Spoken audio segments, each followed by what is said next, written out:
Boa tarde, pessoal do Metrópolis que nos acompanham. A gente está aí vendo esse caso do submarino que sumiu, buscando os destroços do Titanic desde domingo. Todo mundo apreensivo porque eles tinham 96 horas de oxigênio e esse tempo está acabando, as buscas continuam.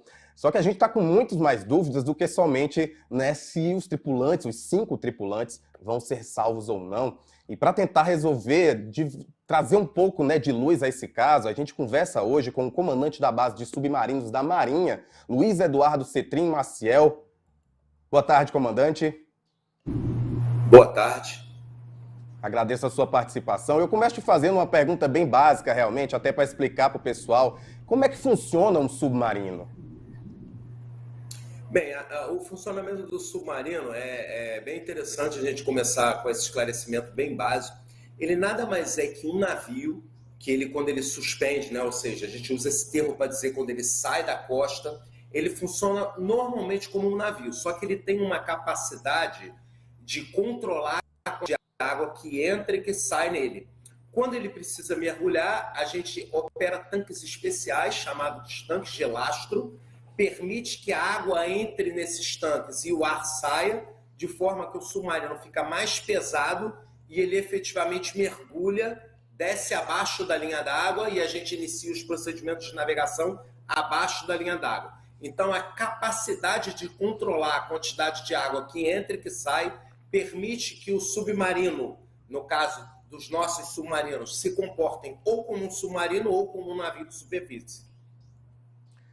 A gente sabe, claro, que vocês são treinados, né, para receber isso. Então eu pergunto, no caso da Marinha, quais são os riscos, né, que um marinheiro assume ao entrar num submarino? Bem, com relação à nossa formação, né, a formação da Marinha do Brasil, a gente efetivamente faz uma análise da parte psicológica do militar para ver se ele está preparado para ser submetido a esse tipo de pressão de trabalhar num ambiente confinado, que eu acho que é o grande desafio. O grande desafio tanto do oficial quanto da Praça da Marinha do Brasil, que opta por efetivamente... Vou fechar aqui. Que efetivamente faz essa opção por ser submarinista, ele ter essa capacidade de trabalhar num ambiente confinado. Esse é o grande desafio. E quando a gente pensa, então, né, eu sei que o senhor trabalha, né, com o pessoal, com os marinheiros treinados, mas o quão mais difícil é, então, para um civil estar dentro de um submarino, que é o caso dessas pessoas, tirando, claro, né, um especialista em Titanic que está lá também, de 77 anos, que é ex-oficial da Marinha Francesa, mas no caso dos outros 4 que são civis, o quão mais difícil é para eles estarem dentro desse submarino?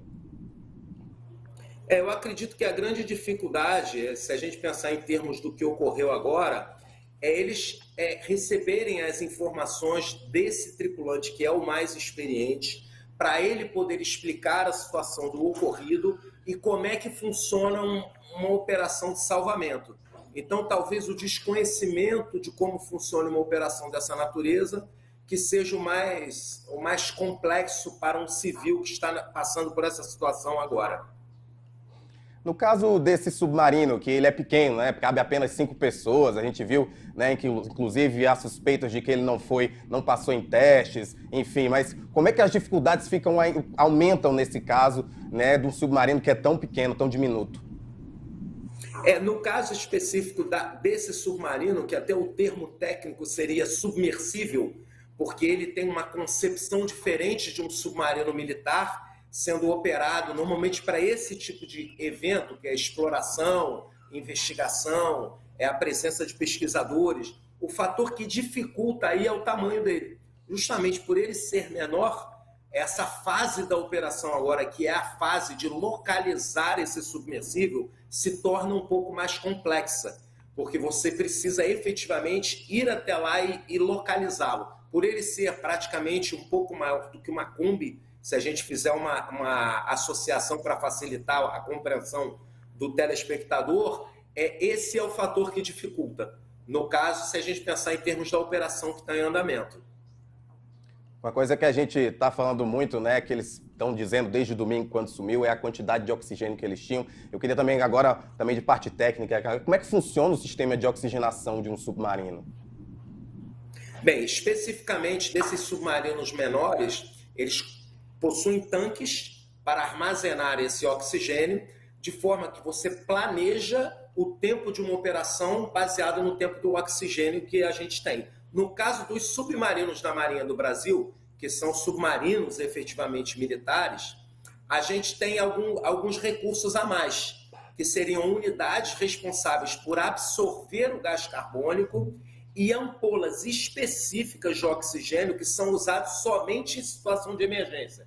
Então, no caso específico dos submarinos da Marinha do Brasil, a gente consegue ampliar um pouco mais o tempo que ele permanece mergulhado sem necessitar vir a cota periscópica para renovar a atmosfera. Comandante, e como eu falei na pergunta anterior, né, eles tinham 96 horas de oxigênio. Eu queria entender o que quer dizer isso na prática. Quer dizer que os 5 podem respirar tranquilamente por essas 96 horas? Quer dizer que, se porventura alguém falecer antes, eles vão ter mais oxigênio disponível? A gente fica meio perdido nessa hora. Se o senhor puder explicar isso pra gente. A pergunta agora ela cortou um pouco. Eu não sei se foi um problema da... Vou repeti-la. É que a gente... Como eu falei para o senhor anteriormente, né, que são 96 horas de oxigênio. Só que eu queria entender como é que se funciona na prática. Quer dizer que os 5 podem respirar tranquilamente por 96 horas?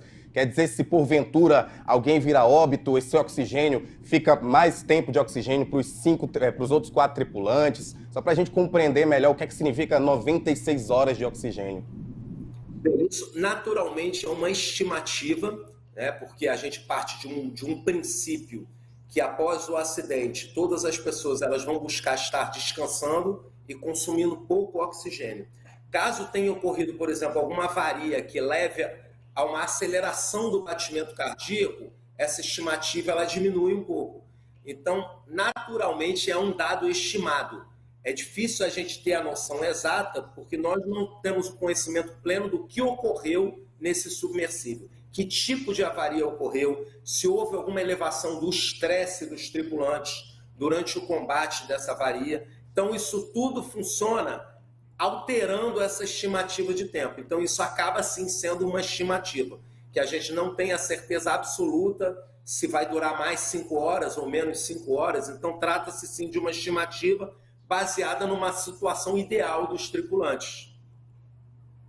A gente recebeu uma informação agora recente, uma matéria que entrou, inclusive, agora mesmo no Metrópolis, né? De que ouviram novos ruídos vindos do submarino. O que é que isso significa, comandante? Esses ruídos terem sido ouvidos, né? Isso pode dar mais uma esperança de ser encontrado? Sim, porque isso, inclusive, é um procedimento adotado durante o nosso treinamento como submarinista na Marinha do Brasil. Um dos procedimentos que a gente adota, o primeiro é relacionado com o oxigênio, que foi até a pergunta anterior do senhor. É a gente efetivamente só colocar para executar algum trabalho aqueles militares que estão envolvidos em alguma atividade relacionada ao resgate. Todo o resto da tripulação ficaria descansando.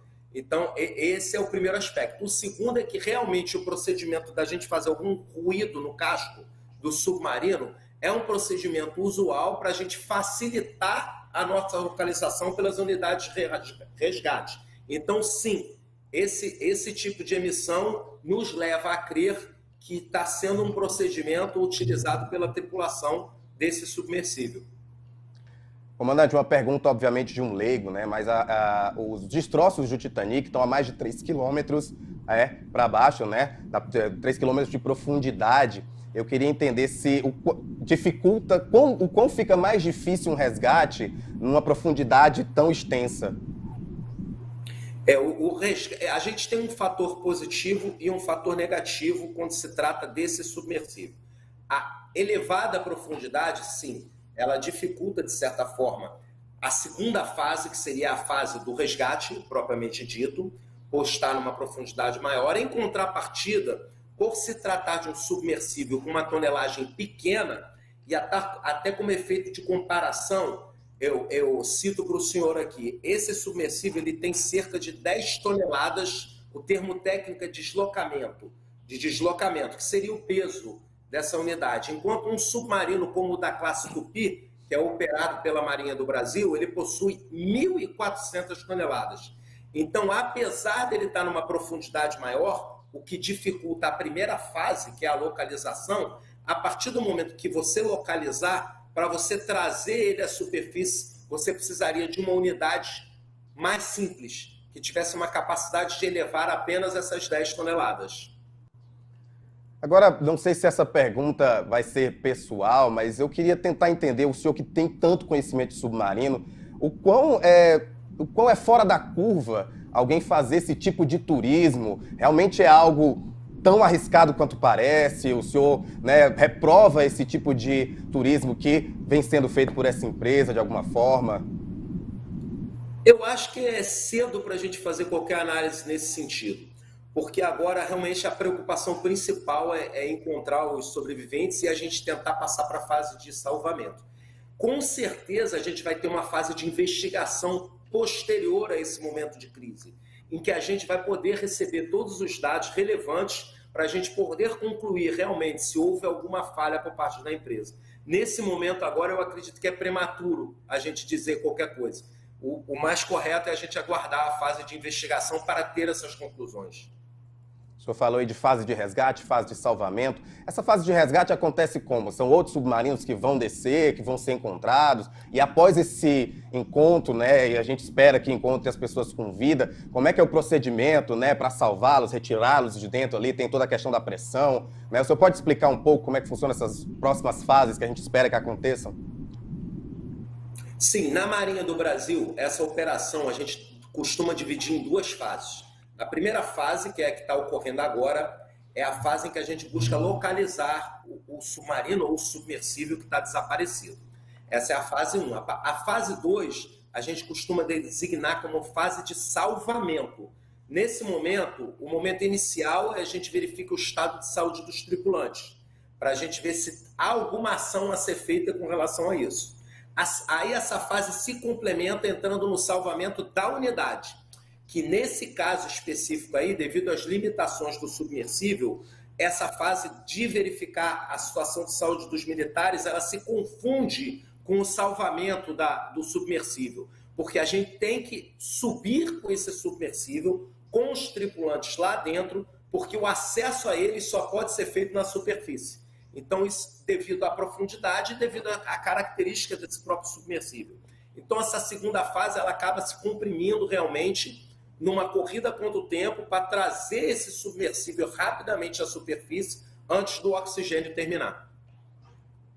A gente também tem uma dúvida, pelo menos eu na minha parte, né? Que tipo de tecnologia é usada num submarino como esse para ele funcionar e o quão ela é diferente, né, da tecnologia usada nos submarinos que são do Exército, né? Não só do Brasil, como exércitos de outros países?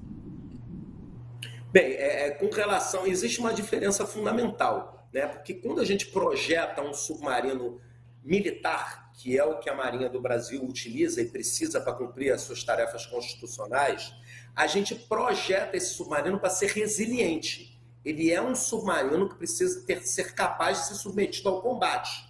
Então, existe uma série de requisitos que são cumpridos, desde a fase de projeto até a fase de recebimento do submarino, que leva com que ele seja resiliente. Ele tem que poder sofrer um ataque e, teoricamente, conseguir sobreviver. Entretanto, quando a gente pensa em termos de um submarino utilizado nesse tipo de pesquisa, nesse submersível, não se espera que ele sofra um combate ou entre em guerra. Então, a análise feita diretamente relacionada à parte da engenharia é bem distinta. Por isso que a gente considera que um submarino desse, o submersível, ele depende diretamente do navio de controle. Isso que é a classificação de um submersível. Ele não pode mergulhar sem a presença desse navio em cima dele, porque justamente é o navio responsável pela segurança dele. Já o submarino militar, ele vai para o mar e mergulha em segurança sem nenhum navio de controle. Então essa é a diferença fundamental, não somente na fase de projeto, quanto na fase de utilização do submarino e do submersível, que diferencia eles, a natureza deles, da missão com que cada um vai cumprir. Mas tanto um quanto o outro, em tese, são objetos bem tecnológicos que, de fato, espera-se que não sofram acidentes, né? Exatamente. Tem que se partir do princípio justamente pela complexidade de uma operação dessa natureza. Você se reveste de várias camadas de segurança para que o acidente não ocorra. que a partir do momento que ocorre, o nível de complexidade é enorme para que a gente possa cumprir todas as fases da operação. Comandante, te agradeço pela participação. A gente conversou com o comandante da base de submarinos da Marinha, Luiz Eduardo Cetrim Maciel. A gente espera, claro, que essas pessoas sejam encontradas. E agradeço aqui o senhor vir aqui tirar essas dúvidas da gente, que com certeza são muitas. Acredito que até vão surgir outras depois dessa conversa. Mas nesse primeiro momento, te agradeço pela participação. Afirmativo, que precisar. Eu vou pedir para o pessoal aí, para a gente aproveitar que ainda estamos aqui ao vivo, né? Quais são as últimas informações que vocês trazem para a gente aí, pessoal, sobre esse caso? Vamos colocar aqui na tela, né? A gente está cobrindo desde domingo esse caso do submarino que sumiu buscando os destroços do Titanic. Tá aí, ó. Saiba a relação do rei Charles com o bilionário desaparecido em submarino. São 2 bilionários, né, que estão, né, nesse submarino. Ou seja, a gente tem essa matéria explicando a relação de um deles com o rei Charles. Vocês podem entrar no site. A gente deu essa agora também, que inclusive eu perguntei para o comandante sobre os novos barulhos que foram ouvidos, né, das pessoas lá dentro. Então, assim, aí, ó, isso aí sobre quem são os desaparecidos. Inclusive, eu fiz vídeo, né, sobre quem são esses desaparecidos. Você que está com dúvida, não só tem a matéria no metropolis.com, como também no nosso canal do YouTube, você vai ter esse vídeo explicando quem são essas 5 pessoas. Eu sei que, inclusive, né, tem pai e filho, tem o maior especialista no naufrágio do Titanic no mundo, está participando dessa expedição. E é isso que a gente espera, né, de que eles sejam encontrados, de que essa história tenha um final feliz, apesar da loucura que é viver uma aventura como essa. E eu agradeço a sua participação aqui. Espero te encontrar. Tá, mas puseram mais um aqui, tá aí, ó. Estrutura para a busca de submarinos desaparecidos em 8 aviões e 6 navios. Você está vendo aí que realmente é muita estrutura para tentar encontrar esse submarino desaparecido. Então, de novo, te agradeço por participar aqui dessa live. A gente vai estar esse vídeo, inclusive, disponível no nosso YouTube, nas nossas redes sociais. Se você quiser vir depois, mandar para um amigo para poder esclarecer essas dúvidas sobre esse sumiço que a gente espera que acabe em encontro. Então, te agradeço e te espero em próximos vídeos aqui no Metrópolis.